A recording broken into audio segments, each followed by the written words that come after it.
तीन बेटियों के वंश के विस्तार से वर्णन किया गया। आकुति महारानी का विवाह रुचि नाम के प्रजापति के साथ हुआ, जहाँ पर साक्षात यज्ञ भगवान पधारे। और यहाँ पर प्रसूति महारानी का विवाह दक्ष प्रजापति के यहाँ पर हुआ। इनके यहाँ पर 13 बेटियों ने जन्म लिया। बोलो राधे राधे। 10 बेटियाँ धर्म को ब्याही गई, 11वीं बेटी अग्नि को ब्याही गई, 12वीं बेटी पितर को ब्याही गई। जो सबसे छोटी बेटी जिनका नाम सती महारानी है, सती महारानी का विवाह भगवान शिव के साथ हुआ। इस तरीके से इनके वंश की परंपरा बताई गई। जैसे सती महारानी का विवाह भोले बाबा के साथ हुआ, गृहस्थ धर्म सुचारू रूप से चल रहा है। आज प्रजापति को, दक्ष को प्रजापति नाम की उपाधि ब्रह्मा जी के द्वारा मिलनी थी, तो समस्त देवताओं का समूह एकत्रित था। उनमें से भोले बाबा भी बैठे हुए थे, क्योंकि दामाद सबसे छोटे, और पितामह ब्रह्मा के द्वारा ये उपाधि मिलनी थी, इसलिए पितामह ब्रह्मा को तो वहाँ उस मंच में रहना ही था।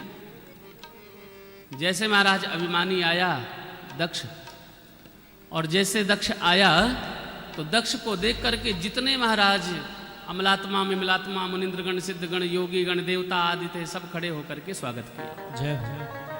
जैसे सबने अभिनंदन किया तो बस 2 व्यक्ति नहीं खड़े हुए। बोलो राधे राधे। राधे राधे राधे। एक तो पितामह यानी पिता ब्रह्मा, और दूसरे भोले बाबा जो दामाद के रूप में हैं। भोले बाबा तो इसलिए नहीं खड़े हुए क्योंकि वो तो समझ ही नहीं पाए कि कब हमारे ससुर साहब आए और कब लोगों ने सम्मान कर दिया, क्योंकि वो तो आंख बंद करके भगवान राम के चिंतन में डूबे हुए थे। इष्ट देव बालक मम रामा, इष्ट रूप में तो बाल रूप के राघव है भोले बाबा के हृदय पर। तो आज जैसे आंख बंद करके लीला का दर्शन कर रहे थे और भोले बाबा नहीं खड़े हुए, तो बस अभिमानी के मन में अभिमान जगा और सब लोगों ने सम्मान किया। लेकिन जैसे सबने सम्मान किया, केवल भोले बाबा नहीं खड़े हुए, तो चारों तरफ गर्दन घुमा करके देखी। अब भोले बाबा तो आंख बंद करके लीला में डूबे हुए। लोगों ने कहा सरकार अब इसमें हमारी कोई गलती नहीं, आखिर दामाद तो आप ही के हैं ना। और तो सब लोग खड़े होकर के सम्मान किए। बस इतनी बात कहनी थी, महाराज दक्ष प्रजापति को क्रोध आ गया। और जैसे क्रोध आया तो महाराज भगवान को, भोले बाबा को अपने मुख से कहने लगा कि प्रेतावासेषु घोरेषु प्रेतिर्भूत गणैर्व्रता।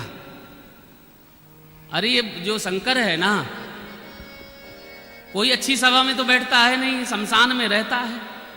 भूत प्रेत इसके साथी संगी हैं, भांग चटका जाते हैं, तो सभ्य समाज में बैठे तो सभ्य समाज की अक्ल आवे।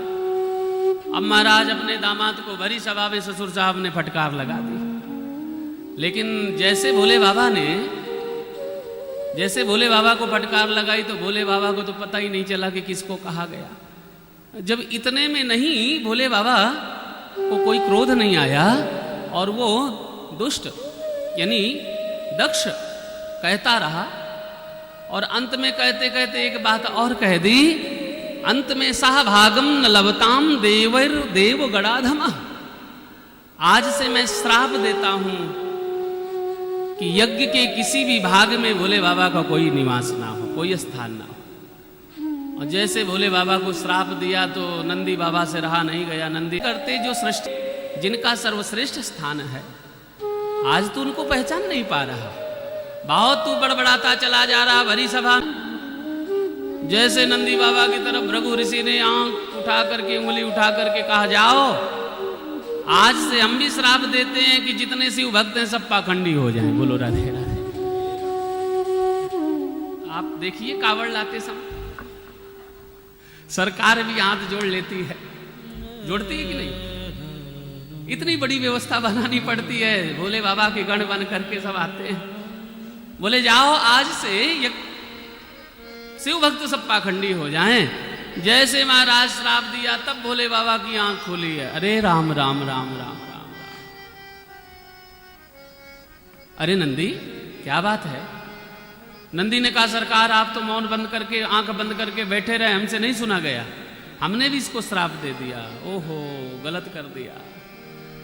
तो क्या करे सरकार, आपके लिए गाली दे रहा था, यहां तक कि किसी भी यज्ञ में शिव का कोई भाग ना हो, यानी सहभागम न लभते, किसी भी यज्ञ में कोई भी भाग ना हो, और ऐसा श्राप मिल गया आपको। भोले बाबा ने कहा देखो मैं भोला हूं ना, शिव हूं ना। शिव मतलब कल्याणकारी। और देखिए हम सब गृहस्थी हैं और YouTube चैनल के माध्यम से दूर दूर से लोग सुन रहे हैं, इस बात को समझना, घर के अंदर सब गृहस्थी हैं, किसी के यहाँ बेटा बेटी बहू पुत्र वधू सबके यहाँ पर आना है।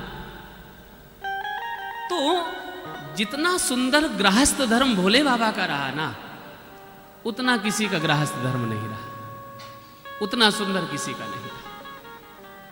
अब आप कहेंगे कि कैसे भैया, आप समझ लो।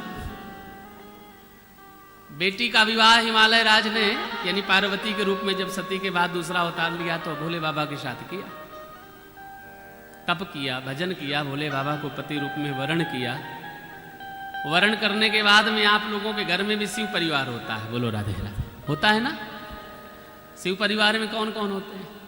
बीच में भोले बाबा, बीच में भोलेनाथ, एक तरफ नंदी बाबा उनकी सवारी, दूसरी तरफ मां पार्वती, तीसरी तरफ मां पार्वती की सवारी क्या शेर वो भी वहीं बैठा होगा, गणेश जी, कार्तिकेय जी, नंदी बाबा, मां पार्वती और बीच में भोले बाबा। इनको कहते हैं शिव पंचायत, जहां पर 5 देवता विराजमान है। शिव का परिवार यही है।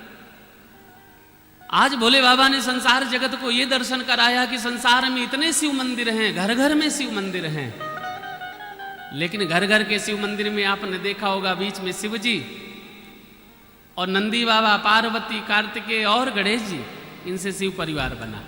अब आप थोड़ा चिंतन करिए, भोले बाबा की सवारी कौन है? डूणा बैला बड़ा नशैला गल मुंडन की माल, बैल, जिसको हम लोग नंदीश्वर कहते हैं। और मां की सवारी क्या है? खड़गम चक्र गदेशु चाहो परिकान छूलम भुसुन सिरा, शंख चक्र गदा पद्म आदि लेकर के अष्टभुजाधारी रूप मां भवानी जगदम्बा की सवारी शेर है। और सिंह यानी शेर बैल को पा जाए तो खा जाएगा, खा जाएगा कि नहीं? खाएगा तो वही, शक्तिशाली है, हिंसक जीव है। लेकिन भोले बाबा के परिवार की यही तो विशेषता है कि शेर बैल को नहीं खा रहा, नंदी को नहीं खा रहा। भोले बाबा के गले में सर्प है और कार्तिकेय की सवारी मोर है। मोर यदि सर्प को पा जाए तो गपक जाएगा, लेकिन यहां यह भी नहीं हुआ, सब एक दूसरे के साथ हिल मिल करके खेल रहे हैं।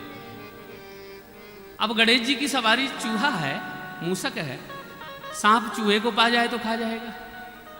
तो ऐसे विषम परिस्थितियों के बीच में शिव परिवार जगत बंदनी हुआ पूरे संसार के प्रति। और ऐसे शिव परिवार के श्री चरणों में, शिव के चरणों की, शिव की लीला को तो मूर्ख समझ नहीं पाया, बहुत बड़बड़ा रहा, दक्ष जा हम तुझे श्राप देते, तेरा मुख बकरे का हो जाए।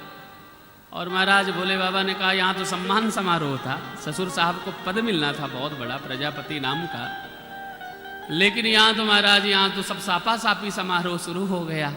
आज नंदी को बुलाया, नंदी इधर आओ। और नंदी पर सवार होकर के बोले बाबा सीधा कैलाश पर्वत पधार।